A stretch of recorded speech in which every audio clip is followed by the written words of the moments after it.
ज्योति त्राटक, जिसके सिद्ध होने पर आपको दिव्य सपने आने लगते हैं, पूर्वानुवास होने लगते हैं, आंखों का तेजस इतना बढ़ जाता है कि दूसरे अन्य व्यक्ति भी इसे आसानी से देख सकते हैं। लौ में देखने मात्र से यह ज्ञात हो जाता है कि हमारी ऊर्जा पतन की ओर जा रही है या उन्नति की ओर।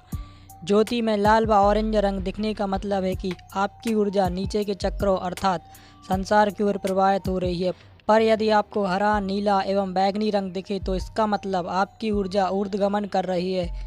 पर इसकी सही विधि, इस पर होने वाले अनुभव एवं सावधानियों को आज हम विस्तार से जानेंगे। जब आपका बिंदु पर बिना पलक झपकाए 1 घंटे का अभ्यास हो जाए और इस 1 घंटे के अभ्यास में किसी भी प्रकार का अवरोध जैसे कि आंखों में जलन एवं आंसू इत्यादि न आए, तभी आपको दीपक की लौ पर अभ्यास शुरू करना चाहिए। कभी भी बिंदु त्राटक का अभ्यास किए बिना ज्योति या दीपक पर त्राटक का अभ्यास नहीं करना चाहिए। यह आपकी आंखों के लिए खतरनाक भी हो सकता है। जब आप बिंदु त्राटक पर अभ्यास में परिपक्व हो जाते हो तब आंखों की बाहरी परत को वायु के प्रभाव को सहन करने का अभ्यास हो जाता है और इसका फायदा ज्योति त्राटक पर अभ्यास करते समय मिलता है। आंखें ज्योति से निकलने वाली तेजस्वी ऊष्मा को आसानी से सहन कर जाती हैं। जब आप लौ पर त्राटक का अभ्यास करने का फैसला कर लेते हैं तो सबसे पहले यह निश्चित कर लें कि आपको अभ्यास मोमबत्ती की लौ पर करना है या फिर दीपक की लौ पर, क्योंकि आधे अभ्यास के बाद आपको अपना ऑब्जेक्ट चेंज नहीं करना है। पूरा अभ्यास किसी एक ही ऑब्जेक्ट पर करना है। लेकिन दीपक की लौ पर अभ्यास उचित रहेगा क्योंकि मोमबत्ती की मोम के पिघलने पर इसकी लौ धीरे धीरे डाउन होती जाती है, जबकि दीपक की लौ सदैव एक समान ऊंचाई पर ही रहती है। पर ध्यान रखें, जिस भी लौ पर आप अभ्यास कर रहे हो उससे धुआं ना निकल रहा हो, क्योंकि धुएं से निकला कार्बन आँखों की बाहरी परत को प्रभावित करेगा, जिससे आँखों में जलन पैदा हो सकती है और आप आँखों को ज़्यादा देर तक खुला नहीं रख पाओगे। अगर हो सके तो घी के दीपक की लौ पर त्राटक का अभ्यास करें, क्योंकि इसमें कार्बन मोनोऑक्साइड नहीं निकलती है। लौ पर त्राटक का अभ्यास सदा बंद कमरे में ही करें, क्योंकि हवा का थोड़ा सा भी झोंका दीपक की लौ पर पड़ने पर यह हिलने लगेगी, फिर अभ्यास नहीं हो पाएगा। इसलिए कमरे की खिड़की इत्यादि बंद रखें और फैन भी ऑफ रखना है। पर आपको ऑक्सीजन प्रॉपर मात्रा में मिलनी चाहिए। अब दीपक इतनी ऊंचाई पर रखें जिससे इसकी लौ आपकी आंखों के ठीक सामने हो। इसकी लौ को देखने के लिए आपको अपनी गर्दन ऊपर या नीचे ना करनी पड़े, क्योंकि यदि सिर सीधा नहीं होगा तो मूलाधार चक्र से उठने वाली ऊर्जा सहस्त्रार चक्र तक नहीं पहुंच पाएगी। यह कंठ चक्र तक जाकर ही रुक जाएगी।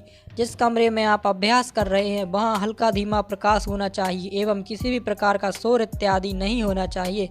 अब आपको दीपक से लगभग 1 मीटर की दूरी पर बैठकर अभ्यास शुरू कर देना है, लेकिन संपूर्ण लौ को नहीं देखना है, सिर्फ लौ के ऊपरी सिरे पर दृष्टि टिकानी है। कुछ समय बाद आपको अनुभूति होगी कि जैसे आपकी आंखों में हल्की गर्मी लग रही है या जलन हो रही है। यह जलन लगभग 10 से 15 मिनट के अभ्यास के बाद होगी। तब आपको आंखें बंद कर लेनी है और अपनी भ्रुकुटी के पास इस लौ को देखने का प्रयास करना है। यह लौ कभी दाएं भागेगी, कभी बाएं भागेगी, फिर गायब हो जाएगी। लौ के गायब हो जाने पर पुनः आंखें खोलकर अभ्यास जारी रखें। धीरे धीरे जब मन शांत होने लगेगा तब यह लौ आंखें बंद करने पर स्थिर व ज़्यादा देर तक दिखाई देगी। इसे ही अंतः त्राटक कहते हैं। अंतः त्राटक से ध्यान साधना में तेजी से उन्नति होने लगती है। शुरुआत में आपको एक बार में 20 से 25 मिनट लौ पर अभ्यास करना है।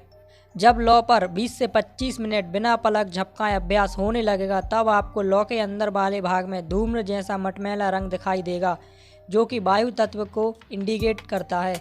लेकिन अगर अभ्यास करते समय दीपक की लौ को गौरपूर्वक नहीं देखा जाए तो यह वायु तत्व का धूम्र जैसा मटमैला रंग लौ के अंदर वाले भाग में दिखाई नहीं देगा। इसके बाद अभ्यास जारी रखने पर लौ के ऊपरी भाग पर हल्के नीले रंग का गोलाकार वलय सा बना हुआ दिखाई देने लगेगा।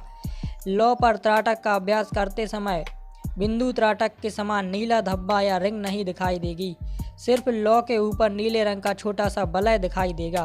फिर दीपक की लौ कभी छोटी कभी बड़ी होती हुई प्रतीत होगी, जिसका मतलब आपकी त्राटक की साधना उन्नति के पथ पर है। इसके बाद जब आपका अभ्यास एक बार में आपलक 40 मिनट या उससे अधिक होने लगेगा तब आपको दीपक की लौ में विभिन्न प्रकार की आकृतियाँ एवं चेहरे दिखाई पड़ने लगेंगे। यह चेहरे देवी देवता, धार्मिक ग्रंथों में वर्णित महापुरुषों, भूत प्रेत एवं परिचित व्यक्तियों आदि के हो सकते हैं। इसके अलावा जानवरों की आकृति भी लौ में दिखाई दे सकती है। 40 मिनट से अधिक अभ्यास केवल वे साधक ही करते हैं जिनका लक्ष्य भविष्य में आध्यात्मिक क्षेत्र में कुछ विशेष प्रकार के कार्यों को करना है। साधना के इस अवस्था में पहुंच जाने पर साधक को कमरे में पूर्ण रूप से अंधकार करके लौ पर त्राटक का अभ्यास करने का प्रयास करना चाहिए। हालांकि पूर्ण अंधकार में लौ पर त्राटक करने पर लौ का प्रकाश आंखों में अधिक चुभेगा, पर त्राटक हठयोग का ही एक भाग है, तो आपको थोड़ा हठ तो करना ही पड़ेगा। जब पूर्ण रूप से अंधकार में त्राटक पर अभ्यास किया जाता है तो इससे आंखों का तेजस बहुत ही तेजी से बढ़ता है। यदि आप त्राटक द्वारा सम्मोहन एवं अन्य प्रकार के सूक्ष्म जगत के कार्य इत्यादि करना चाहते हैं तो आंखों का तेजस्वी होना बहुत ही आवश्यक है, और आंखों को तेजस्वी बनाने के लिए इस जलन को सहन करने की आदत डालनी ही होगी। जब तक आप इस जलन को सहन करने की आदत नहीं डालेंगे तब तक आप महान नहीं बन पाओगे, अर्थात त्राटक में पारंगत नहीं हो पाओगे और बड़े से बड़े जटिल व सूक्ष्म जगत के कार्य नहीं कर पाओगे। यदि अभ्यास करते समय आंखों में जलन ज़्यादा होने लगे तो अभ्यास करने के बाद आंखों में ठंडे पानी के छींटे मारें और मुंह में ठंडा पानी कुछ समय भर के रखें और फिर बाहर निकाल दें। यह प्रक्रिया 2 से 3 बार करें। कुछ ही समय में आंखों की जलन शांत हो जाएगी। अगर फिर भी आंखों की जलन शांत नहीं हो तो आंखों पर ठंडे पानी में डूबा हुआ कपड़ा रखकर लेट जाएं। आंखों की जलन शांत हो जाएगी।